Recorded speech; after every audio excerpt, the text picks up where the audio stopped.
Kak Bobon ini dikritik, dinyinyirin sama seorang yang katanya dia dokter dengan mengatakan bahwa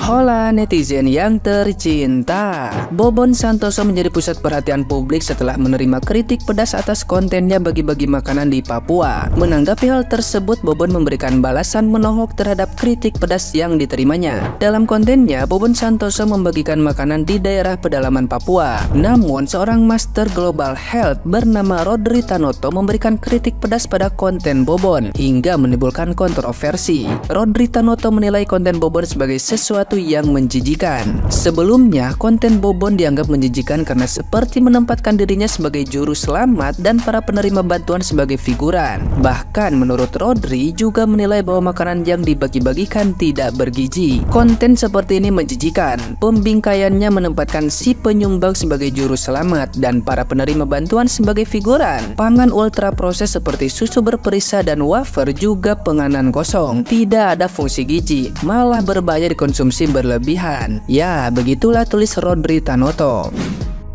Melalui unggahan di akun Instagramnya, Bobon pun memberikan tanggapannya terkait kritikan tersebut. Bobon mengaku tidak peduli karena menurutnya pasti memang akan ada orang yang pro dan kontra dengan kontennya. Terlepas dari kritik tersebut, Bobon Santoso menjelaskan bahwa tujuan utamanya bukanlah menyediakan makanan bergizi, melainkan membawa kebahagiaan dan meningkatkan kesadaran sosial, terutama di kalangan generasi muda di pelosok Papua. Pasalnya, menurut Bobon, memberikan perubahan dalam gizi seseorang membutuhkan waktu yang panjang. Terkait klaim bahwa makanan yang dibagikan kurang bergizi, Bobon menegaskan bahwa ia dan timnya datang dengan niat memberikan bantuan dan menunjukkan kepedulian sosial kepada masyarakat yang tinggal di daerah terpencil.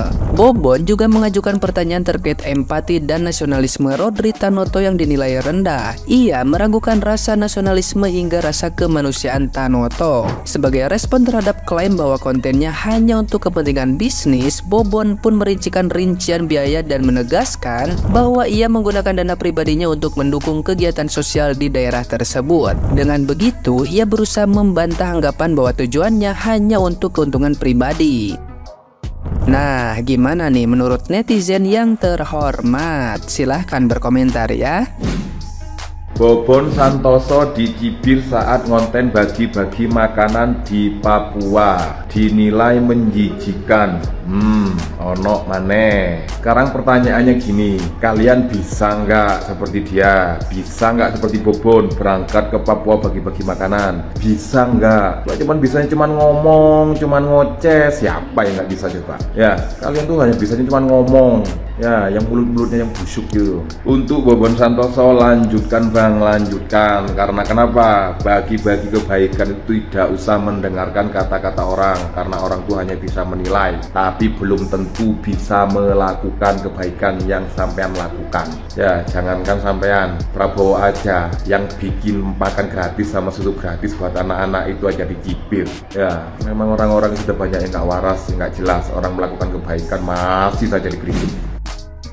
emang bener ya definisi orang semakin baik semakin banyak setan yang deketin. Ini ada orang baik, Bobon Santoso punya niat baik membagi bagian ke masyarakat, malah disirikin sama orang yang gak ada andilnya ke Indonesia. Jadi Kak Bonbon ini tuh punya konten masak-masak, jadi masak besar gitu dan dibagi-bagiin ke masyarakat Indonesia. Dia kelilingin pulau-pulau di Indonesia tuh. Ini salah satunya ada nih Papua. Lu tahu banyak orang Papua yang gak bisa ngerasain makan daging. Dan bersyukurnya dari kegiatan Kak Bonbon ini banyak warga Papua yang bisa nyobain apa itu daging. Dan dari kegiatan Kak Bonbon ini pasti membutuhkan banyak biaya dong. Ada beberapa sponsor yang masuk, tapi beberapa juga pakai duit pribadi. Bahkan Kak Bonbon sampai ngejual mobil Alphardnya untuk nutupin biaya pengeluaran ke sana. Tapi masih ada aja yang julitin. Ini salah satu nyinyirannya nih. Konten seperti ini menjijikkan. Pembingkaiannya menempatkan si penyumbang sebagai juru selamat dan para penerima bantuan sebagai figuran atau NPC. Pangan ultra proses seperti susu berperisa dan wafer itu juga penganan kosong, tidak ada fungsi gizi, malah berbahaya dikonsumsi berlebihan. Enggak, yang jadi pertanyaan gue, emang tuh anak dikasih wafer 2 tahun? Kan itu wafer dibagi-bagiin pada saat program itu aja. Dan bahkan banyak anak yang belum nyobain apa itu wafer, apa itu susu. Apa salah ada orang baik mau berbagi? Setelah dihujat di Twitter, akhirnya Kak Bobon ini angkat bicara. Intinya dia bilang dari apa yang dia lakuin emang gak bisa bahagiain semua orang. Terkait dihadirkannya wafer, susu kotak, dan mie instan itu niatnya agar para warga Papua tuh bisa menikmati juga. Dan Kak Bobon juga menjelaskan biaya pengeluaran video masak besar di Papua itu sekitar 75-100 juta. Yang mana AdSense YouTube hanya mengcover 15-20%-nya. Jadi sisanya di cover oleh dana pribadi, dana sponsor, dan dana dari teman-teman. Dan Kak Bobon juga mengajak orang-orang yang nyinyir ini untuk datang ke Papua dan memberi contoh konten yang tidak menjijikan tuh seperti apa. Buat info kalian aja nih, ternyata Kak Bobon ini punya konten masak-masak besar udah dari lama. Kalau nggak salah dari 2022. Kebayangkan berapa banyak orang yang udah dia bagi kebahagiaan. Konten bagi-bagi makanan di Papua dicibir menjijikan. Yang buat konten siapa? Bobon Santoso. Yang nyinyir siapa? Biasalah, orang-orang yang nggak suka. Namanya kalau nggak salah Rodrigo Sopa, namanya, itulah nggak penting ya. Tenang Mas Bobon, jangan sampean Mas yang buat konten yang bagi-bagi makanan ya. Program Pak Prabowo aja yang makan siang gratis dan susu gratis, yang memang ditujukan untuk anak bangsa, aset bangsa ini, dicibir. Tanya nanti ngabisin uang triliunan dan segala macam banget fitnah-fitnahnya. Tenang aja Mas, yang penting kata Pak Prabowo apa, yang penting niatnya. Untuk apa? Untuk kebaikan. Kebaikan untuk semua. Kalau memang dia bisa melakukan, kenapa nggak melakukan dulu gitu loh? Baru Anda itu bisa komen-komen di mana-mana gitu loh. Wong Anda nggak bisa melakukan apa-apa untuk bangsa dan negara kita, masih aja komen. Yang penting itu tuh niatnya, terus langsung dilakukan dan manfaatnya dirasakan oleh semua orang gitu loh. Orang yang untuk orang-orang yang membutuhkan. Gak asal komen aja, nyinyir aja. Inilah potret negara kita nih. Orang berbuat baik dinyinyirin, orang yang berbuat jahat dibela-belain. Aduh. Nah udahlah Mas Bobon, gak usah didengerin Mas Bobon. Orang-orang kayak gitu sebenarnya kalau menurut saya mending pindah aja dari Indonesia. Karena Indonesia itu gak butuh orang-orang seperti itu. Orang Indonesia butuhnya orang-orang yang mau berbuat baik, langsung berbuat sat gitu loh. Gak perlu orang banyak nyinyi, banyak komentar, itu gak perlu gitu loh. Apalagi gak bisa berbuat apa-apa buat bangsa dan negara. Silakan pergi dari Indonesia, itulah gitu loh. Amit cabang bayi katanya nih, bener. Gak usah, semangatlah terus Mas Bobon. Gak usah Mas Bobon, apalagi nih di Papua nih Mas Bobon. Memang mereka tuh membutuhkan.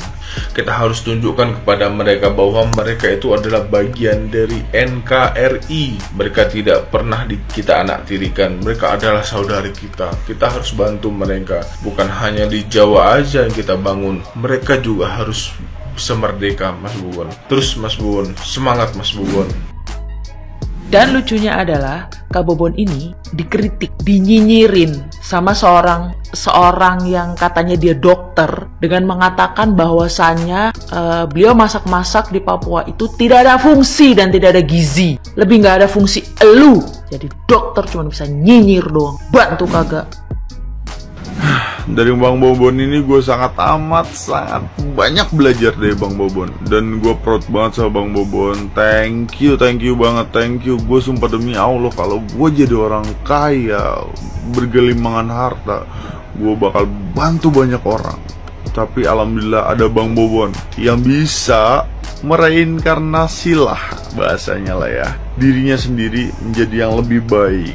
Bener banget. Gue pernah ke Papua syuting di sana, proyek kerjaan, tapi gue nggak mau bercerita lebihnya. Tapi kita ngambil aja ilmunya, kita ambil bahasanya, kita ambil yang Bang Bobon ini share. Berarti kita rangkum aja. Berarti banyak banget saudara-saudara kita yang nggak bisa makan di sana. Susah. Bahkan bukan hanya Papua, tapi ikoniknya yang lebih susah di negara kita ini yaitu Papua.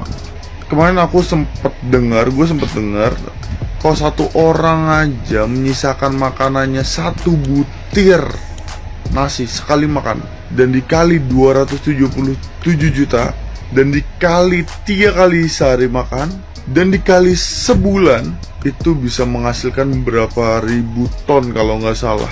Itu satu butir. Kalau kalian main makan ke warteg, padang, makanan restoran dan lain-lain, itu berapa banyak butir. Bayangkan buat saudara-saudara kita di luar sana yang nggak bisa makan. Tolong hargain makanan aja sih. Ilmunya tuh masuk, sumpah masuk banget ke dalam. Semoga kalian bisa lebih menghargai makanan, dan semoga kalian yang memiliki rezeki lebih bisa membantu sahabat-sahabat kita, saudara-saudara kita, kerabat-kerabat kita yang ada di luar sana, yang tidak bisa merasakan hal yang kita bisa rasakan. Minimal makan. Apa? Mau ngomong masalah paslon nomor 2, karena ada makan gratis, gue sangat menjunjung tinggi, gue sangat suka banget, gue sangat setuju. Tapi sangat disayangkan, semoga bisa dijalankan lebih cepat, karena biayanya emang cukup besar, tapi dampaknya yang begitu besar. Oke ya, kemarin tuh ada yang bilang sama gue gini, kenapa sih bang lo tuh pro Papua gitu? Karena gimana ya, gue juga dulu pernah merantau jadi kuli bangunan di Papua sana. Ya gajinya hitung-hitungan juga sama di Jawa, cuman bedanya kalau di sono kuli bangunan satu orang dikasih mobil inventaris Fortuner. Kalau di Jawa Fortuner udah katanya, wih orang kaya nih, orang kaya raya. Enggak, di Papua sana tuh mobil Fortuner jadi angkot, tahu nggak? Jangan salah, walaupun gue di Jawa jadi gembel, di sana jadi kuli bangunan tetap naik Fortuner. Tapi setelah gue lihat konten-kontennya Bobon Santoso, ternyata di dalam kedalaman Papua itu, ya ampun, daging sapi aja nggak tahu bro. Daging sapi yang biasa kita makan setiap hari kurban kita untuk kalau di Jawa ngomongnya bodo kaji. Itu setiap bodo kaji kita makan daging sapi, daging kambing. Mereka nggak pernah sama sekali bro. Mereka tuh sebutnya apa sapi di sana? Celeng gede, celeng besar di sana. Gila nggak tuh? Di sana tuh SDM sengaja direndahin biar mereka tuh nggak pada maju.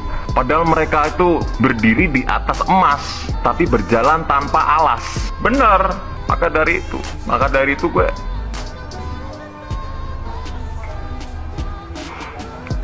pengen nangis sebenarnya sih.